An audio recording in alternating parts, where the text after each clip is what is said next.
Hello everybody, this is Tim here again to another movie review, this time for Evil Dead Burn, which I watched just about like a week ago. Maybe like a week and a half, something like that. I can't remember exactly, but it was around the time, just a few days after it came out. But I gotta say, from 1 to 4 stars, I really liked it. I'd give it a 4 out of 4. I thought this was an awesome flick. I will say it isn't perfect. There are obvious flaws here. And I don't think any of the new, like, modern Evil Dead films since the 2013 like reboot came out or whatever, which is really not even a reboot anymore. I'm pretty sure they just accept it as part of the franchise. Because Evil Dead has never cared about continuity, let's be real here. But as far as like I don't think any of like the newer modern movies like come close to like the original like Sam Raimi trilogy with Bruce Campbell. Maybe because I just grew up with those, but just quality wise, those are just like the kings to me. Even Ash vs. Evil Dead I really liked.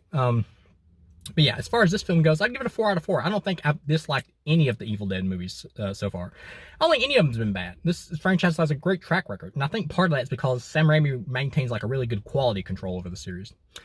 But as far as this one goes, I will say in terms of like themes and story, this is probably the darkest Evil Dead film we've had. It's pretty much a story about a dysfunctional family. It's also like a direct sequel to Rise, in the sense that it has characters from that movie, so it obviously takes place in the same universe, including like a bonus scene after the credits, which, spoilers, the character who was like the possessed mom or whatever from Rise shows back up at the end and like snaps a little girl's neck. So that tells you right there, this film is brutal. It's easily the most brutal Evil Dead in terms of like the dark vibe of it, like the little kids getting their necks snapped.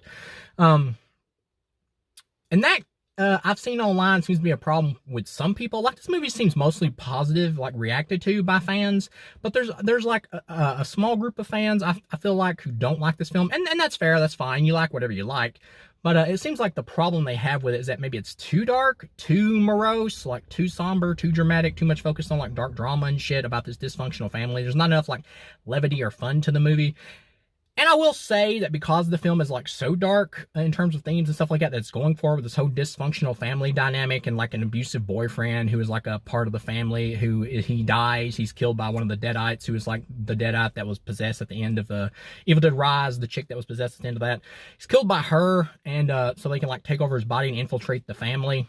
I will say that when they do have comedy in this, with the grandma who like has Alzheimer's or whatever, she can't remember shit, and she keeps like looking at the girl or whatever who's like married into the family or was married into the family, like she's trying to take my money or whatever. Not her, but like this other girl or whatever who's like the girlfriend of the younger son in the family. The kid from Wednesday, he was in Wednesday. I believe he played the character Tyler maybe in Wednesday. He's a good actor. He's good here. All the performances in this are good. Nobody's bad acting wise. But she like keeps looking at his girlfriend like she's trying to steal